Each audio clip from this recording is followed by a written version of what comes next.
جتنا پیسہ ملے، جتنا لمبا کانٹریکٹ ہو، یہ نہیں سائن کرتی تھی. تو انہوں نے مجھے کہا کہ یار میں قبر کو خواب میں دیکھ رہی ہوں 2-3 دن سے، اور مجھے کچھ سمجھ نہیں آ رہی ہے، لیکن ایک اچھا دیکھا ہے کہ ایک اچھی قبر بھی دیکھی ہے، لیکن پہلے 2 دن بہت بری طریقے سے میں نے دیکھا ہے. میں نے کہ اللہ سے مانگتی رہو، اللہ تعالیٰ آپ کے لیے راستہ کھولے اور اللہ تعالیٰ آپ کے لیے خیر کے فیصلے کرے، اور آپ اللہ تعالیٰ آپ سے انسانیت کی خدمت اور دین کا کام لے دنیا کے اندر. میں نے کہا آپ کے اندر اللہ نے جو میں سمجھا سکتا تھا، میں نے 10-15 منٹ میں نے یہ بات کی. اب ہمارے وہ نکاح کے سلسلے کی کوئی بات نہیں ہوئی، نہ انہوں نے مجھے کی، نہ میں نے ان سے کی. 19 کا حج کا موقع آیا دوبارہ.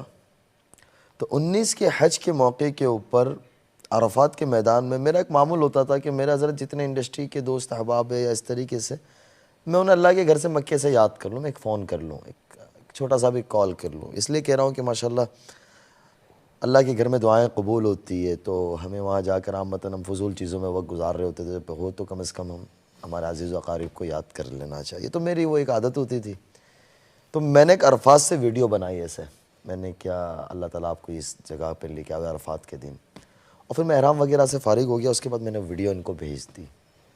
تو انہوں نے کہا میرے لیے بہت دعا کرنا. میں نے کہا آپ کے لیے بہت دعائیں کی، اللہ تعالیٰ آپ کے لیے خیر کے فیصلے کریں گے. ان دنوں میں نے کانٹریکٹ سائن کیا اسپیشل آپس کے نام سے. ہمارے انڈیا کے اندر وہ پارلیمنٹ کے اوپر جب مسائل ہوئے تھے تو اس پہ ان لوگ کام کر رہے تھے، کہ ویب سیریز بنائی تھی جو، تو اس کی انہوں نے سوٹ کے لیے وہ جارڈن جا رہی تھی. یہ مجھے اتنا پتا تھا کہ یہ جارڈن جا رہے ہیں.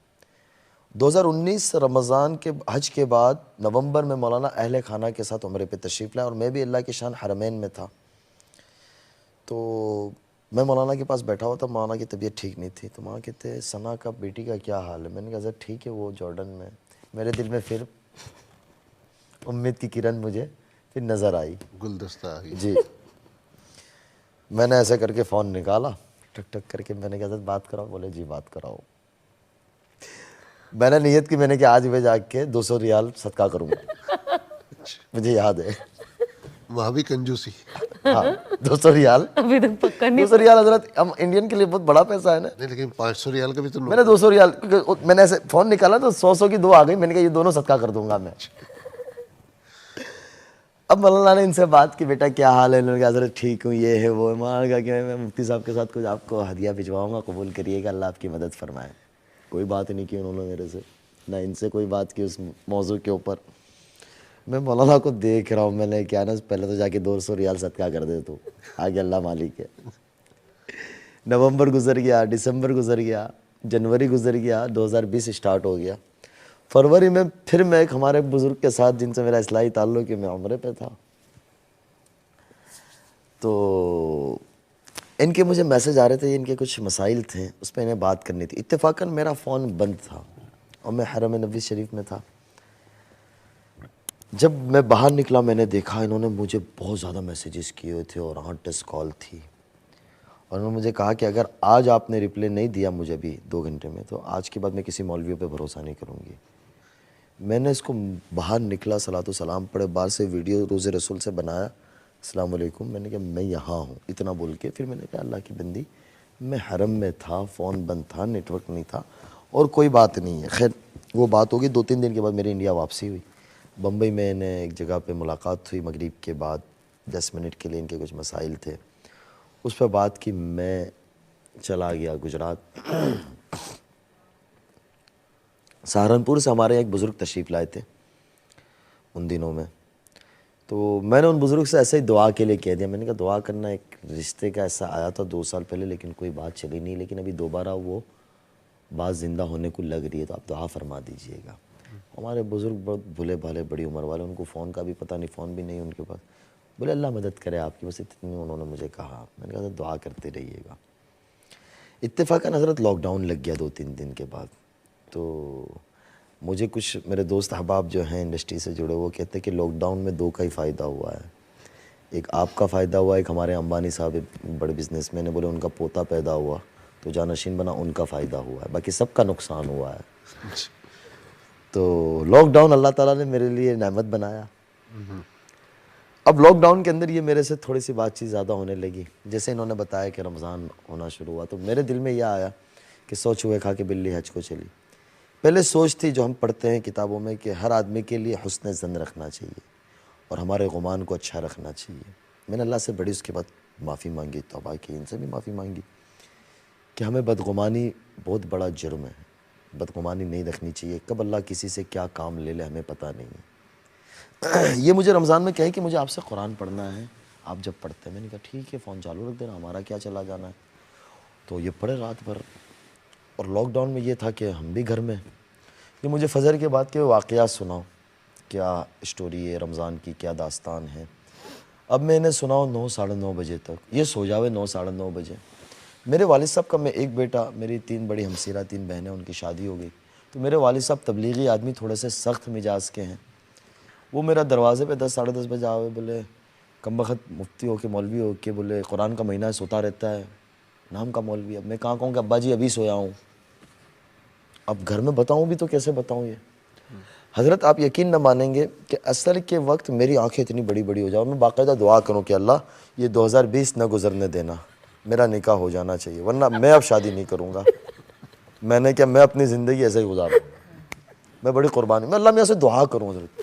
تو میرا امتحان بہت بڑا تھا. انہوں نے مجھے رمضان کے آخری دنوں میں کہا کہ نہیں, اس کے بعد اس دوران اس مولانا صاحب کی فون آئی اور کہا کہ آپ کو نکاح کرنا ہے. میں نے کہا 2 سال سے تو لالی پاپ دیا ہوا ہے منہ میں, نہ چوس پا رہا ہوں نہ کچھ کر پا رہا ہوں. میں نے کہا ٹھیک ہے, میں بول نہیں سکا بڑوں کے سامنے. پھر دوسرے دن ہی مجھے کہتے آپ میرے سے نکاح کرو گے. میں نے کہا 2 سال سے وہ مولوی صاحب کر رہے ہیں, لاک ڈاؤن ختم ہوگا تم اپنی دنیا میں چلی جاؤ گی, میں ایسے بیٹھ رہوں گا. میں نے کہا گلی ڈنڈا کا کھیل تھوڑی نا ہے کہ یار آپ لوگ مذاق ہی بنا رہے ہو. اب میری والدہ حضرت اتفاقاً عامتاً مائیں ہمارے انڈیا کے اندر بیچاری سیدھی سادھی گھر کی ہوتی ہے, گاؤں دیہات کی, تو وہ شادی کی بڑی فکر کرتی ہے. تو میری والدہ میری شادی کی بڑی فکر کرے, وہ روزانہ مجھے ہر لڑکی کے بارے میں کہے بیٹا یہ اتنی اچھی ہے, یہ فلاں بزرگ کے گھر سے, یہ فلاں. میں اب کہوں کیا کہ اماں میں نے جو لالی پاپ میں رکھا ہوا مجھے کوئی اور سمجھ میں ہی نہیں آئے گا. میری والدہ مجھے پوچھا کرے کہ تجھے کوئی جگہ ارادہ ہو, مجھے پوچھتی رہے تو ہم بات کریں بیٹا, ایسی کوئی بات نہیں ہے. میں نے کہا اماں اگر ابھی کہہ دوں گا اور یہ نہ آئی تو میں نے کیا, مجھے سارے ہنسیں گے, آپ بھی ہنسیں گے, تو میں اس خاموشی سے وہ کرتا رہوں. انہوں نے جب مجھے کہا کہ آپ نکاح کریں گے, تو میں نے انہیں پوچھا, میرے دماغ میں آیا کہ میں نے کہا آپ کی حضرت مولانا صاحب سے بات ہوئی تھی؟ بولے جی ہوئی تھی. تو میں سمجھ گیا, میں نے کہا پھر تو انہی کے ساتھ کی نکاح کی بات ہو رہی ہے. تو انہوں نے مجھے کہا کہ آپ میرے یہاں میری امی کو ملنے آ سکتے ہو. اس ٹائم پہ لاک ڈاؤن چل رہا تھا شدید طریقے سے, تو ہم لوگ تھوڑا بہت کام کر لیتے تھے ہاسپٹل کا, اس کا رفائی کا, لیکن پرمیشن کے بغیر تو پرمیشن نکال لیتے تھے. تو میں نے پرمیشن نکالی, پرمیشن میں تاخیر ہوئی, لیکن گاڑی کی پرمیشن نہیں نکلی, میرے جانے کی پرمیشن نکل گئی. اسٹیج چینج کرنے کے لیے پرمیشن لینی پڑتی تھی. تو الحمدللہ وہاں تعلقات تھے اور میں نے ایک اپنا ریزن بھی تھا, مجھے جانا بھی تھا. 2 مہینے ہو چکے تھے گجرات میں, تو پرمیشن مجھے مل گئی لیکن کوئی گاڑی کی نہیں ملی مجھے. تو اب بمبئی کیسے پہنچوں حضرت؟ تو میں ساتھیوں سے مشورہ کر رہا ہوں کیسے جاؤں. تو کوئی کیا مشورہ دے رہا ہے, کوئی کیا مشورہ دے رہا ہے. آخر یہ طے ہوا کہ مجھے شام کو ہمارے یہاں سے سبزی کا ٹیمپو جاتا ہے, اس میں بیٹھنا ہے مجھے. انکلیشور سے 300 کلومیٹر. لڑکوں کو کہا, میں نے کہا گھر کی کہانی آپ سنبھالو میری. میں نے اپنا بیگ پیک کیا, شام کے وقت بیٹھا. تو مطلب آپ ان کو فلم سے ہٹا رہے اور خود فلمی میں دنیا میں آ گئے. فلمی دنیا میں جانے لگا. تو ہمارے حضرت انکلیشور سے چلتے پھر صورت آتا ہے, نوساری, بلسار, بھلاڑ آتا ہے چیک پوسٹ, گجرات بارڈر. وہاں مجھے رکنا تھا, وہاں تک وہ جا رہا تھا. وہاں سے سارا دن رکنا تھا اور دوسرے دن رات میں وہاں سے پھر دوسرے ٹیمپو سے چلنا تھا آگے. سبزی کا ٹیمپو تک ٹھیک تھا, پہنچ گیا وہاں, ساتھیوں نے انتظام کیا, ہائی وے پہ رکا کیا. پھر اس کے بعد حضرت ہوا یہ کہ آج سبزی کا ٹیمپو نہیں, آج یہاں سے مرغی کا ٹیمپو جا رہا ہے. اب ہمارے انڈیا میں مرغی کا ٹیمپو آپ نے دیکھا ہی ہوگا, وہ کھلے ہوتے ہیں, وہ بیچارے اس طریقے سے جا رہے ہوتے ہیں.